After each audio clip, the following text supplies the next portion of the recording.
Hey guys, Tiffany Ofili Porter here, where I discuss all things life after sport. In this video, I am going to break down the 5 popular myths about Sisterlocks and give you the truth behind it.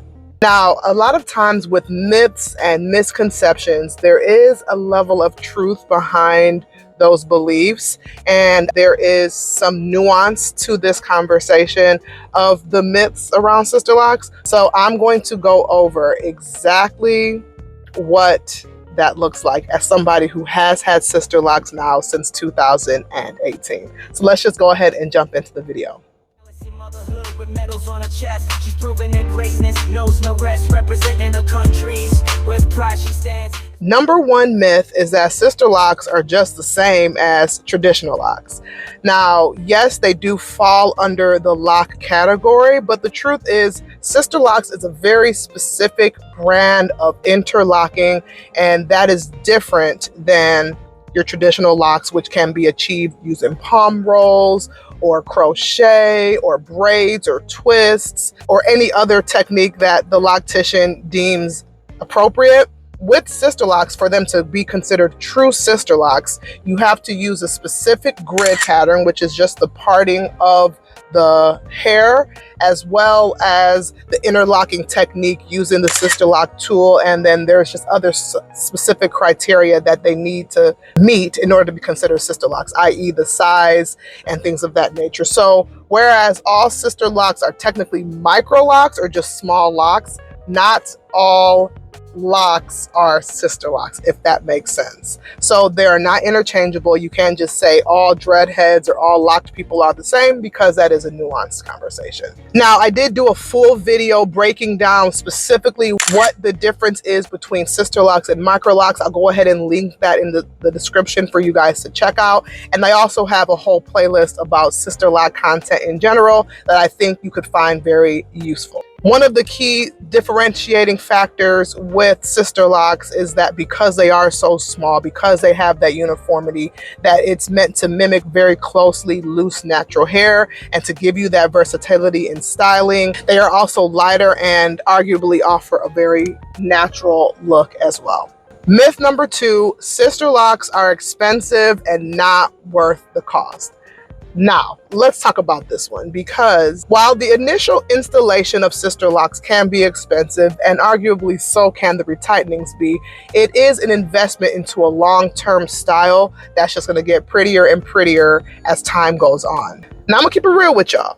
Because of the need to go every 4 to 6 weeks for your retightening, more on that later, you definitely do need to factor in the price of your retightenings or maintenance appointments into your Sisterlocks. And some people would say that they are expensive. And you really just need to make sure that you have the financial and time commitment necessary in order for you to really fully commit to all that Sisterlocks comes with. So because of that financial and time commitment, I guess I can see where some of that belief that they are expensive comes from.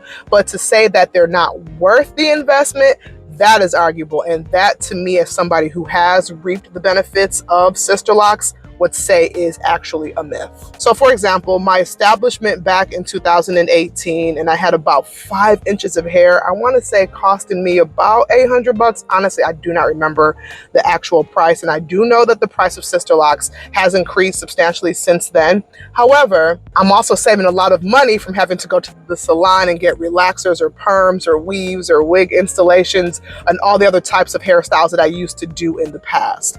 Also, my retightenings that I do commit to every 6 weeks with cost me about $170. Again, there is a little bit of a price commitment to getting Sisterlocks, but to me it is well worth it, and definitely something that I would do over and over and over again if I had to. And despite that time and financial commitment, it is something that I personally find worth it, because it frees up time for me having to do my hair, style it, comb it, and all the other things that we have to do as having black hair. I did this pipe cleaner set about 2 weeks ago, and when I tell you I just keep it in a bun and put it down and it stays curly and I don't have to think about my hair, I really mean it. So for me, it is perfect for my busy and active lifestyle, and it is one of those things where you kind of weigh the pros and the cons. And even though I personally would never do it, you can also learn how to do your own retightenings, which will save you money on the maintenance appointments from having to go and pay somebody else to do that maintenance appointment for you. Now, I have a lot of hair. That right there it might save me money, but it's going to cost me time. And for me, my time is more valuable. So something to consider if you are somebody that loves doing hair and you want to get Sisterlocks, maybe invest in learning how to do your own retightenings as well. Myth number 3, you can't change your hair with Sisterlocks. Now, I was the girl that had wigs and weaves in different colors, different textures, different everything. I love versatility. I love switching up my look. I love being able to use my hair as an accessory to accentuate or to accent an outfit. However, since getting my Sisterlocks, I've learned that they are extremely versatile. I will insert some photos for you guys to see all the different styles I have done with my Sisterlocks over time, but literally everything that I used to do with my loose natural hair or with my wigs back in the day, I do with my Sisterlocks. And now that I have a little bit of hang time, baby, you can't tell me nothing. So the fact that people say that locks kind of limit your ability to do different hairstyles or limit your opportunity to kind of switch it up has not been my experience, and I believe many sisters with Sisterlocks would agree with that sentiment as well. You can use things like beads or clips or just any type of accessory that you will use on natural hair with your Sisterlocks, giving you that added level of versatility. Pretty much everything you can do with loose natural hair, you can do with Sisterlocks, and that's literally the point of this hair locking technique. Myth number 4, Sisterlocks will damage your hair or scalp. And this one is definitely a myth. Now, you have to keep in mind though, when maintained properly, more on that later, but when you go to those retightenings and you're using a certified loctician who actually knows what they're doing, having Sisterlocks is incredibly gentle on your hair and your scalp. The interlocking technique allows for less tension on your hair in comparison to other types of hairstyles. And the fact that you actually are advised to use very limited products when you have Sisterlocks to prevent and avoid buildup is actually one of the reasons why it is so good for your hair and scalp. You're not going to have that product buildup. You have a decreased chance of having an allergic reaction or irritation to various hair products because we don't use them when we have Sisterlocks. I don't even use conditioner. I just use shampoo and mousse when I want to put my pipe cleaners in, and that is it. If issues with your Sisterlocks do arise, like thinning or bunching or holes or some of the other types of things that can arise with Sisterlocks, is because usually they're not being maintained properly or frequently enough, or there might be a lack of moisture. You are sometimes encouraged to mist your hair if you find that your scalp is getting dry, and that's usually with like water. Sometimes people add a couple of drops of essential oils just to kind of keep it moisturized. And usually when you do have those issues with your Sisterlocks, it's a result of the improper maintenance and not truly a result of the Sisterlocks themselves. Number 5, Sisterlocks require too much maintenance. Now, I kept this one for last because I do believe that this one in particular is a very nuanced conversation, because some people might say that this is not a myth and this is true, and some people might say that it actually isn't. So let's talk about it. When you first get your Sisterlocks installed, when they're considered baby locks or starter locks, you definitely do have to be a little bit more careful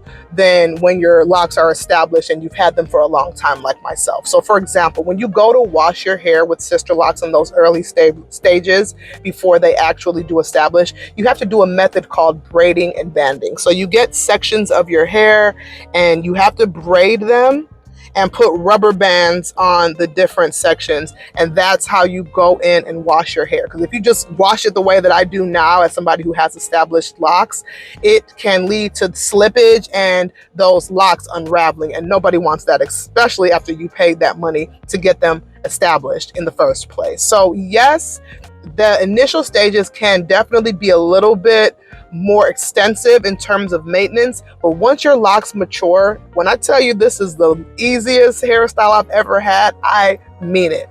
All you really need to do is commit to those every 4 to 6 week retightenings, and that's it. If you're not somebody that likes to even wear your hair curled the way I do, you don't need to worry about pipe cleaners and mousse. You can just wash and go. Your wash and goes with Sisterlocks are literally second to none because you really don't have to do anything when you wash your hair. You just go. So once those locks do mature, the maintenance truly is minimal. And to me, that has been the most freeing and probably one of my top 3 favorite aspects of having Sisterlocks is how much time it has freed me up from having to even think about my hair, stress out about my hair, plan hairstyles. My hair is always done, baby. And in comparison to other types of hairstyles, many people find that the maintenance for these is extremely easy because you don't have to worry about combing, brushing, detangling, twisting, or an extensive wash day routine because of the very essence of Sisterlocks. They are very, very low maintenance, in my opinion. Now,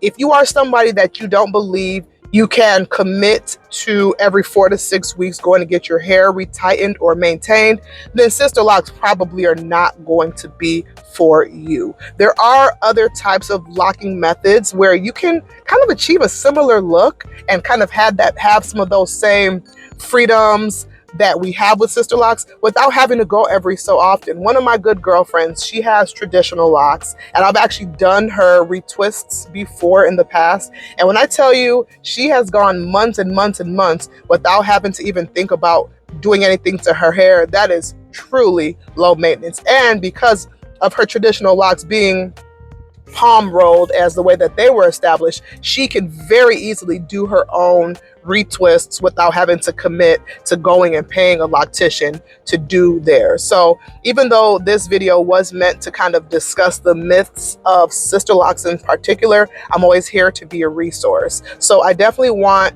anybody kind of in those early stages when you're kind of trying to figure out which way you're going to go with your lock journey, so just really know what you're getting yourself into with Sisterlocks, because I mean, knowledge is power. And if you know, I'm not going to be able to pay $170 and even more if you're in different regions in the country every 6 weeks to get my retightenings, nor do I have the time or the desire to do so, then baby, don't get Sisterlocks. Look into other methods. You can achieve the look that you're going for and it fit fully into your lifestyle and into your routine and make the most sense for you.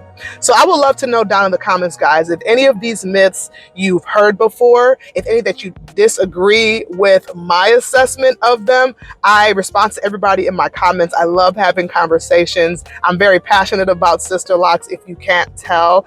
And if you enjoy videos like this, make sure you join the family. I don't only talk about Sisterlocks on this channel, but I definitely do talk about Sisterlocks on this channel. So make sure you like, comment, and subscribe. Share this with somebody that you think might find it useful, and I will see you guys in the next video.